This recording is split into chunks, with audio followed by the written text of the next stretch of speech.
이러므로 내가 그리스도 안에서 아주 담대하게 내게 마땅한 일로 명할 수도 있으나 도리어 사랑으로서 간구하노라. 나이가 많은 나 바울은 지금 또 예수 그리스도를 위하여 갇힌 바 되어 갇힌 중에서 낳은 아들 오네시모를 위하여 내게 간구하노라. 그가 전에는 내게 무익하였으나 이제는 나와 내게 유익함으로 내게 그를 돌려보내노니 그는 내 신복이라. 그를 내게 머물러 있게 하여 내 복음을 위하여 갇힌 중에서 내 대신 나를 섬기게 하고자 하나. 다만 내 승낙이 없이는 내가 아무것도 하기를 원하지 아니하노니 이는 너의 선한 일이 억지같이 되지 아니하고 자유로 되게 하려 함이라. 그러나 그가 잠시 떠나게 되는 것은 너로 하여금 그를 영원히 두게 함이니 이후로는 종과 같이 대하지 아니하고 종 이상으로 곧 사랑받는 형제로 둘 자라. 내게 특별히 그러하거든 하물며 육신과 주 안에서 상관된 내게랴. 그러므로 내가 나를 동역자로 알진대 그를 영접하기를 내게 하듯 하고 그가 만일 내게 불의를 하였거나 내게 빚진 것이 있으면 그것을 내 앞으로 계산하라. 나 바울이 친필로 쓰노니 내가 갚으려니와 내가 이 외에 내 자신이 내게 빚진 것은 내가 말하지 아니하노라. 오 형제여, 나로 주 안에서 너로 말미암아 기쁨을 얻게 하고 내 마음이 그리스도 안에서 평안하게 하라. 나는 내가 순종할 것을 확신함으로 내게 썼노니 내가 말한 것보다 더 행할 줄을 아노라. 함께 봉독합니다. 오직 너는 나를 위하여 숙소를 마련하라. 너의 기도로 내가 너희에게 나아갈 수 있기를 바라노라. 아멘. 여기 옆에 있는 분들에게 이렇게 한번 인사하시겠습니다. 잘 오셨습니다. 주님의 사랑으로 축복합니다. 네, 오늘 빌레몬서의 말씀입니다. 이 빌레몬서는 바울이 쓴 옥중 서신 중에 하나입니다. 바울이 로마의 감옥에 갇혀 있을 때 쓴 편지가 이제 4개 정도가 있는데 그 4가지가 에베소서, 빌립보서, 골로새서, 빌레몬서, 이렇게 이제 4가지를 옥중 서신이라고 우리가 이야기를 하죠. 근데 여기서 보시면 이 빌레몬서 외에, 그러니까 에베소서, 그다음에 빌립보서, 골로새서, 이거는 전부 다 지역의 이름을 의미합니다.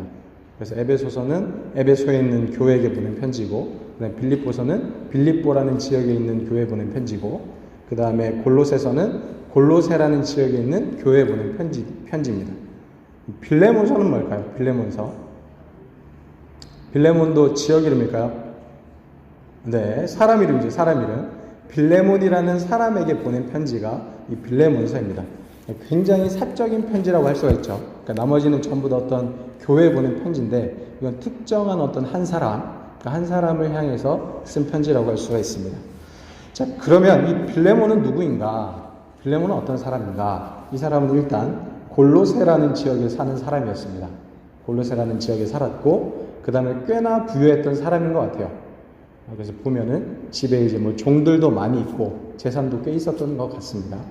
근데 어떤 사건을 통해서 어떻게 사도 바울을 만났는지는 잘 모르는데 중요한 거는 사도 바울을 만나게 됐고 사도 바울에게 복음을 듣게 됐고 예수님을 믿게 되었습니다. 그래서 신실한 예수님의 제자가 되어서 이제 자기 집에서 이렇게 가정교회를 이루어서 사람들과 함께 예배도 드리고 신앙생활도 하고 이제 그랬던 사람입니다. 가정교회의 훌륭한 지도자라고 할 수가 있죠. 근데 이런 빌레몬에게 왜 바울이 편지를 썼을까? 이렇게 이유를 생각해 보면 어떤 한 사람 때문인데 그 사람이 혹시 누군지 아시나요? 네, 오네시모라는 사람이죠. 오네시모라는 사람 때문에 바울이 빌레몬에게 편지를 쓰게 됩니다. 이 오네시모는 빌레몬에게 있었던 종 중에 한 명이었습니다. 종이었어요. 그러니까 이제 하인이었는데 중요한 건 이 사람이 빌레몬의 집에서 종으로 생활을 하다가 도망을 간 거예요. 그러니까 주인의 집에 있다가 주인을 떠나서 도망을 갔습니다. 그게 나쁜 일이죠. 그러니까 종이 주인을 떠나서 주인의 집에서 도망간다는 건 사실은 굉장히 나쁜 일입니다.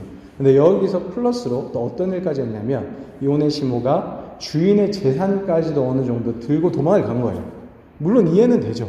종으로서 이제 가진 것이 없기 때문에 당연히 이제 뭐 먹고 살기 위해서는 재산을 이렇게 좀 훔쳐서 가는 게 맞긴 하죠.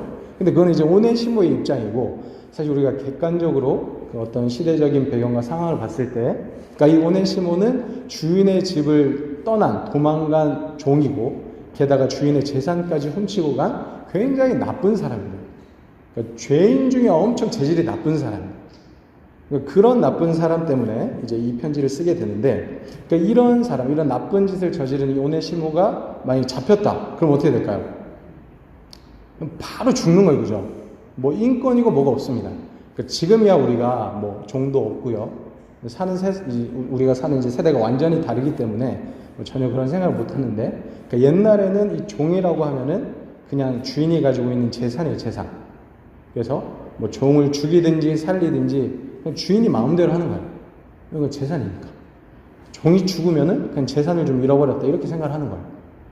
그러니까 우리 집에 있던 이 종이 나를 떠나서 그것도 내 재산을 훔쳐가지고 도망갔어요. 이런 사람이 잡히면 그냥 바로 십자가에 달려서 죽이게 되는 거예요. 그러니까 그런 게 사실은 그 시대적인 분위기였습니다. 이렇게 나쁜 짓을 저지른 사람이 오네시모라는 사람인데, 이 사람이 이제 골로새 지역을 떠나서 이리저리 방황을 하게 됩니다. 이리저리 방황을 하다가 로마라는 곳까지 가게 돼요. 그리고 로마라는 곳에서 또 방황을 하다가 누구를 만나느냐면 바울을 만나게 됩니다. 그러니까 아까도 제가 잠깐 말씀을 드렸지만 지금 현재 바울이 로마에 있는 감옥에 갇혀 있거든요. 그러니까 억울하게 누명을 써가지고 유대인들한테 이제 고소를 당하게 되고, 그래서 이제 가이사랴에 갔다가 또 지금 로마까지 이렇게 로마 황제에게 상소하기 위해서 잠깐 갇혀 있는 그런 상태인데, 그 로마에 와서 이 오네시모가 하필이면 또 바울을 만나게 됩니다. 바울을 만나서 뭐 했을까요? 바울이 복음을 전했겠죠. 그러니까 예수님에 대해서 이제 전해주고, 또 오네시모가 그 예수님을 믿게 된 거예요. 예수님을 믿게 되니까 이 오네시모가 어떻게 되죠? 사람이 변한 거예요. 변해가지고 완전히 새 사람이 됐습니다. 그러니까 예수님을 믿게 되고 성령을 받게 되고 완전히 변화해서 새 사람이 되게 된 거죠. 그래서 바울이 계속해서 자기 옆에 두고 신복처럼 삼고 복음을 위한 일에 같이 좀 동역하고 싶을 정도로 이 오네시모가 굉장히 훌륭한 사람으로 변화가 된 거예요. 그래서 한동안은 아마 바울이 옆에 이렇게 뒀던 것 같아요. 바울을 옆에 두고 이제 같이 이렇게 생활하다가 아무리 생각해도 이제 마음에 계속 걸리는 게 있죠. 그게 뭐냐면 빌레몬이라는 사람이 이제 계속 마음에 걸리는 거예요. 왜냐하면 비록 지금 오네시모가 나를 만나서 예수님을 믿게 되고 내 옆에서 이렇게 좋은 일을 하고 있지만, 근데 사실은 빌레몬의 종이잖아요. 그러니까 빌레몬은 지금 이 사실을 아무도 모르는 거예요, 그죠? 그래서 아무리 생각해도 이건 아닌 것 같다. 비록 이제 당신이 나를 만나서 새 사람으로 변화가 됐지만, 당신은 원래 빌레몬의 종이기 때문에 아무래도 이 사실을 내가 빌레몬에게 알려야겠다. 이제 이런 마음이 들었습니다. 그래서 이 오네시모를 다시 빌레몬에게 보내기로 결정을 합니다. 근데 문제가 있어요. 그냥 보내면 어떻게 될까요? 이 오네시모를. 이 오네시모가 집을 나갔어요. 내 재산을 가지고 도망갔단 말이에요. 근데 어느 날 다시 돌아온 거예요. 이렇게 돌아가지고 죄송합니다. 죄송하게 됐습니다. 제가 잘못했으니까 다시 돌아왔습니다. 좀 받아주십시오. 이러면 어떻게 할까요? 그럼 바로 잡아가지고 십자가에 매달아서 죽이는 거예요. 그죠? 그렇게 되면 안 됩니다. 큰일이 납니다. 그래서 사도 바울이 편지를 쓰는 거예요. 그게 이제 오늘 본문의 이 내용이죠. 사도 바울이 편지를 써서 이제 그 오네시모의 손에 이렇게 들고 빌레몬에게 보내게 됩니다. 그래서 이 편지의 내용을 보시면 굉장히 바울이 간곡하게 부탁하는 것 같이 보이지만 사실은 이제 빌레몬에게 굉장히 강하게 명령하는 그런 내용이 담겨 있습니다. 오늘 본문의 내용을 다시 한번 좀 보겠습니다. 본문의 말씀 8절부터 보시면요.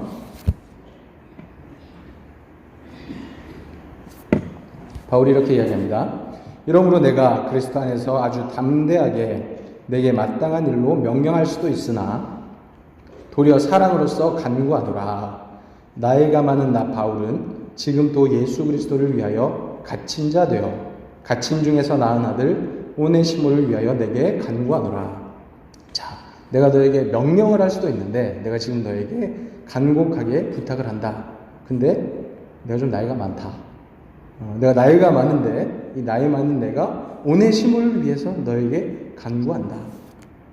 자, 그가 전에는 내게 무익하였으나 이제는 나와 내게 유익함으로 내게 그를 돌려보내노니 그는 내 신복이라.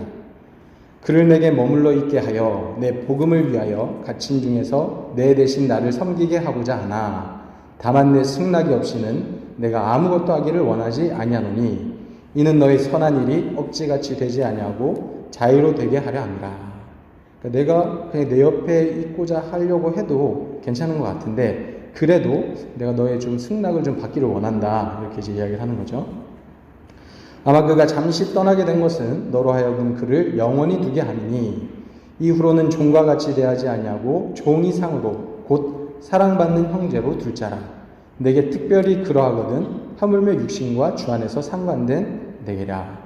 잠시 그 사람이 너를 이렇게 너희 집에서 도망쳐서 너를 떠나는 것은 아마도 영원한 너희 형제로 이렇게 이제 너희 옆에 두게 하기 위해서 하나님께서 그렇게 하신 것 같아.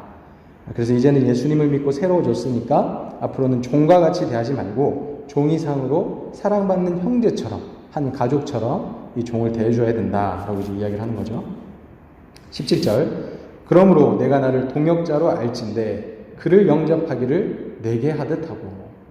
네가 만약에 나를 동역자로 생각하면 이 오네시모를 이제는 종처럼 대우하지 말고 나를 맞이하는 것처럼 맞이해줘라. 그가 만일 내게 불의를 하였거나 내게 빚진 것이 있으면 그것을 내 앞으로 계산하라. 혹시 오네시모가 너에게 빚진 것이 있다? 네가 그 사람 때문에 손해본 것이 있다 그러면은 내가 계산하겠다. 19절 나 바울이 친필로스노니 내가 갚으려니와 내가 이외에 내 자신이 내게 빚진 것은 내가 말하지 않느니라. 자, 내가 갚기는 갚을 건데 너 기억해라.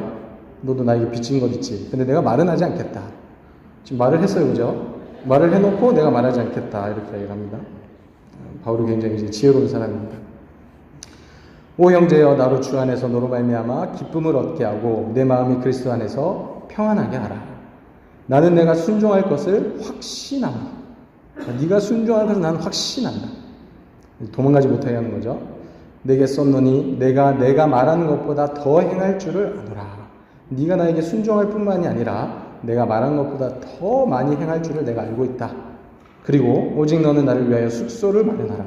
너희 기도로 내가 너에게 나아갈 수 있기를 바라노라. 그리고 나를 위해서 숙소 하나 마련해둬라. 이게 무슨 말이죠? 내가 나중에 가면은 확인해 보겠다. 이런 이야기죠.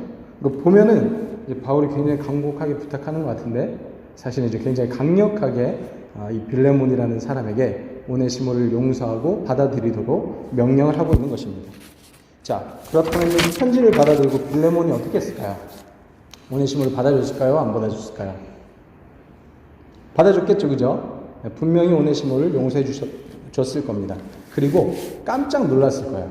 왜 깜짝 놀랐냐면 오네시모를 만났는데 이 오네시모가 진짜 완전히 변화돼서 딴 사람이 된 거예요. 완전히 새 사람이 돼서 딱 들어오고 말하고 행동하는 것을 보고 야, 정말 예수님의 이름에는 능력이 있구나. 사람이 예수님을 믿으니까 이렇게 바뀌는구나. 정말 사람 일은 아무도 모르겠다. 이렇게 분명히 생각을 했을 것입니다. 이와 같이 우리 사람의 앞일은 아무도 알 수가 없어요. 그죠? 그래서 우리가 현재 우리의 상황, 현재 모습만 보고 다른 사람을 판단해서는 안 됩니다. 그리고 다른 사람을 포기해서 안 됩니다. 왜냐하면 그 사람을 하나님께서 어떻게 변화시킬지 아무도 모르기 때문입니다. 사실 바울이라는 사람도 마찬가지였죠. 이 바울이라는 사람도 옛날에는 그리스도인들의 입장에서 볼 때는 완전히 악한 사람이었어요. 완전히 악하고 소망 없고 정말로 우리들을 괴롭히는 나쁜 사람이었습니다. 근데 이 사도 바울도 예수님을 만나고 나니까 완전히 변화가 돼서 새 사람이 된 거예요. 그래서 자기가 괴롭히던 그 그리스도인들과 똑같이 되어서 그들과 함께 고난을 당하는, 핍박을 당하는 그런 사람으로 완전히 바뀌었죠. 그러니까 예수님을 믿으면 이런 엄청난 변화들이 생기는 겁니다. 그런 것들을 끊임없이 우리는 성경 안에서도 그렇고요. 우리 기독교의 역사에서도 발견할 수가 있습니다. 우리 한국교회 역사에도 그런 이야기가 굉장히 많이 있습니다. 그러니까 완전히 사람이 바뀐, 완전히 사람이 새 사람이 된 그런 이야기들이 굉장히 많이 있습니다. 그 중에 대표적인 사람이 김익두 목사님이라는 분이신데 혹시 김익두 목사님에 대해서 아시죠? 가끔씩 이렇게 들어본 적이 있으시죠? 그러니까 이분은 1874년에 황해도 안악군의 유복한 집에서 태어납니다. 그래서 외아들로 태어나게 되는데 집에서 이제 아버지가 굉장히 교육을 잘 시켰습니다. 교육을 잘 시키고 공부를 할 수 있도록 여러 가지 것들을 이제 잘 마련을 해줘서 이 사람이 열심히 공부를 해요. 그래서 어릴 때 잘 자랍니다. 그래서 내가 열심히 공부해서 과거 시험에 나가서 급제를 해야겠다. 내가 그래서 벼슬을 좀 해야겠다. 이런 목표를 가지고 열심히 공부를 합니다. 그리고 과거 시험에 나아가게 돼요. 근데 문제는 그때 시대적인 상황이 별로 좋지 않았습니다.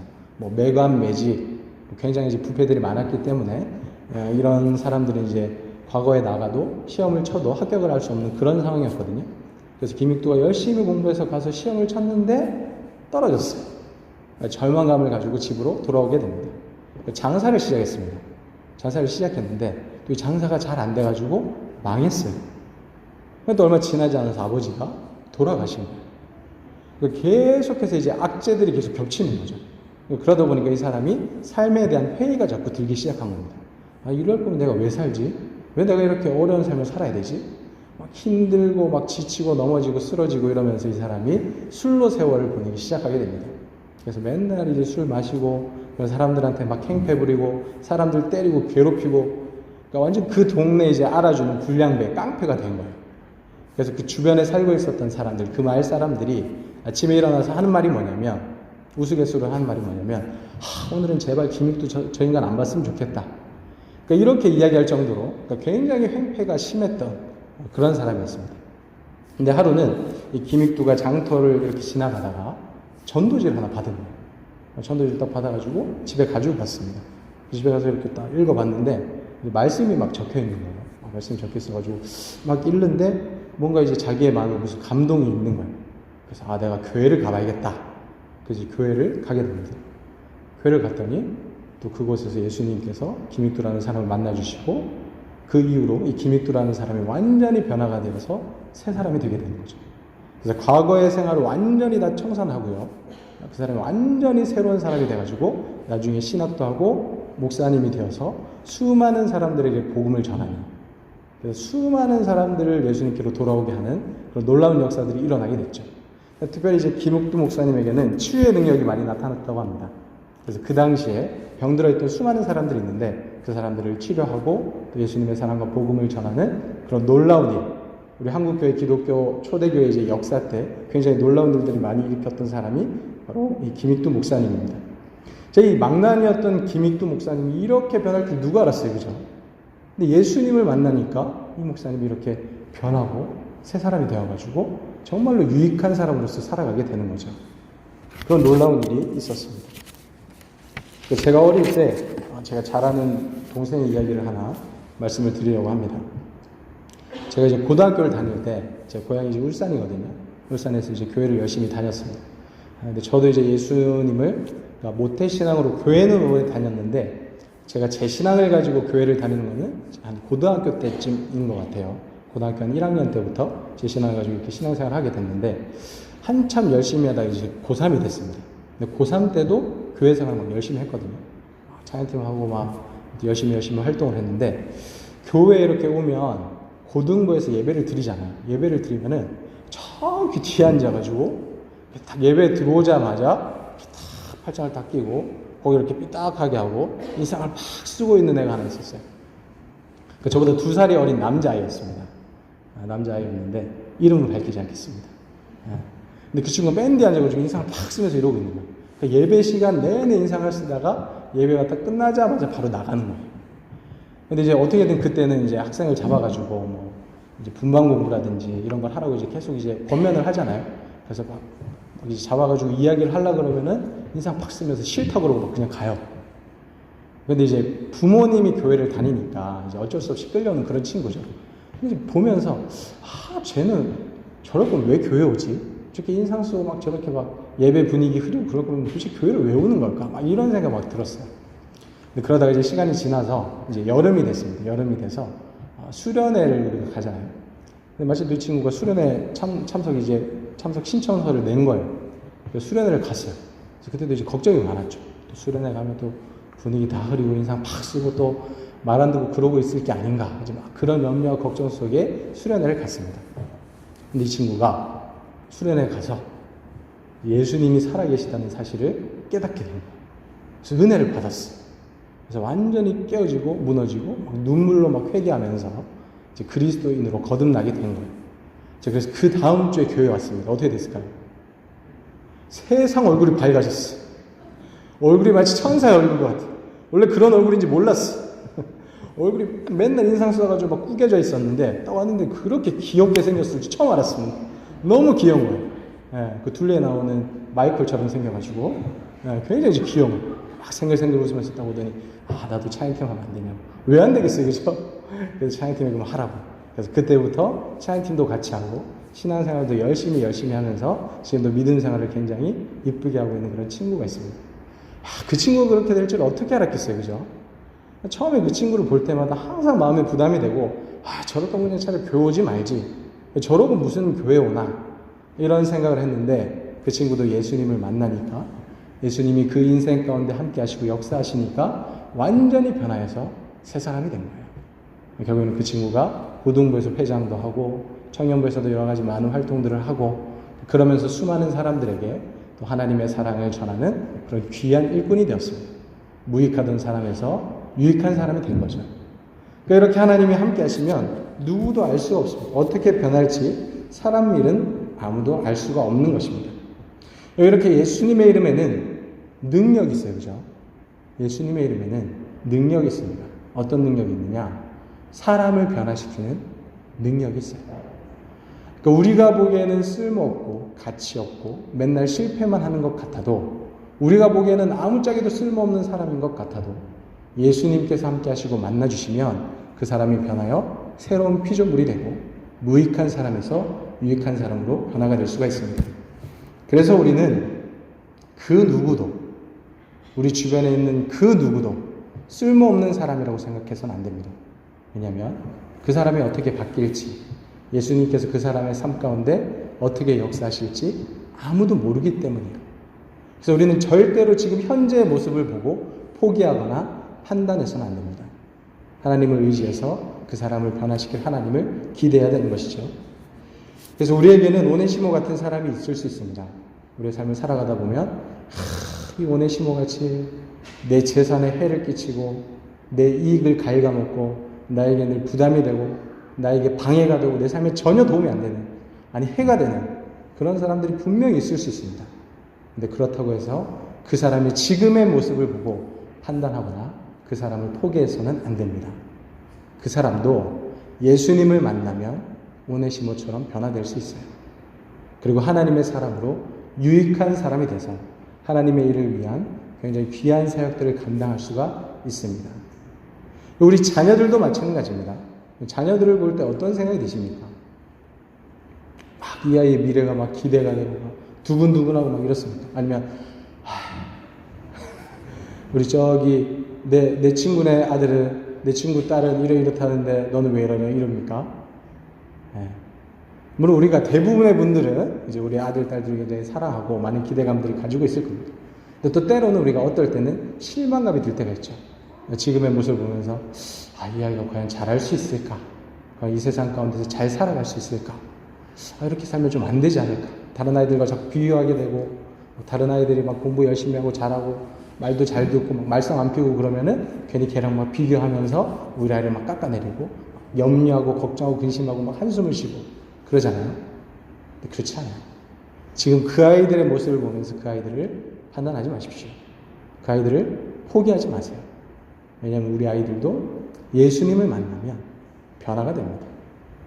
유익한 사람이 되고요. 새로운 사람이 되어서 많은 사람들을 살리는 굉장히 귀한 사역을 감당할 수 있는 하나님의 사람들이 다 될 수가 있습니다. 그리고 마지막으로 우리 자신을 볼 때에도 그렇게 포기해서는 안 돼요. 내가 맨날 실패하고 실수하고 넘어지고 쓰러지고 내가 아무리 봐도 나는 잘난 게 없어. 잘하는 게 없는 것 같아요. 돈도 잘 못 버는 것 같고 성격도 별로 안 좋은 것 같고 공부도 그렇게 잘하는 것 같지도 않고 뭐 다른 사람들은 다 잘 사는 것 같은데 나는 잘 살지도 못하는 것 같고, 그래서 우리는 끊임없이 우리의 지금의 모습을 보면서 나 자신을 깎아내리고 포기하고 실망하고 낙심하고 쓰러질 때가 굉장히 많습니다. 근데 하나님께서는 그렇게 보시지 않아요. 그런 우리도 우리가 예수님을 만나게 되면 예수님께서 우리의 삶 가운데 역사하시면 우리의 삶은 변화가 됩니다. 비록 우리가 보기에는 무익해 보일지라도 하나님께서 보시기엔 그렇지 않아요. 우리가 예수님을 만나고 예수님께서 우리의 삶 가운데 함께 하시고 예수님께서 우리를 사용하시면 우리도 오네시모처럼 유익한 사람이 되는 거예요. 그래서 많은 사람들을 살리는 일, 영혼들에게 생명을 전하는 일, 그 귀한 사명을 우리에게 맡겨주신다는 것입니다. 그래서 자기 자신의 지금의 현재의 모습을 보고 너무 실망하지 마세요. 포기하지 마세요. 하나님께서는 아직 포기하시지 않았습니다. 하나님께서는 아직도 우리를 붙들고 계시다는 거예요. 우리의 자녀들을 붙들고 계시고 우리 주변에 있는 그 정말 소망 없어 보이는 사람들도 하나님께서는 아직 포기하지 않으셨기 때문에 우리도 포기하면 안 돼요. 우리는 끝까지 하나님을 의지하고 그 사람을 변화시키실, 우리를 변화시키실, 우리의 자녀들을 변화시키실 그 하나님을 믿고 의지하는 믿음 가운데 우리는 살아가야 합니다. 이것을 꼭 잊지 마시길 바랍니다. 하나님께서는 지금 우리의 모습을 통해서 우리를 판단하지 않으십니다. 그리고 결코 우리를 포기하시지 않으세요. 그건 우리가 하는 거예요, 우리가. 하나님의 생각이랑은 상관없이 우리가 우리 현재의 모습을 보면서 끊임없이 포기하고 낙심하고 쓰러지는데요. 하나님은 그렇게 보시지 않습니다. 하나님께서는 지금도 우리 삶 가운데 역사하시길 원하고 우리를 만나시기를 원하고 그런 무익한 우리를 변화시켜서 유익한 자로 변화시키길 원하시고 계신 거예요. 그래서 이 사실을 기억하시고 하나님을 믿고 의지함으로써 하나님께 기도할 수 있는 또 그렇게 우리의 삶을 포기하지 않는 우리 모든 주님의 백성들 될 수 있기를 소망합니다.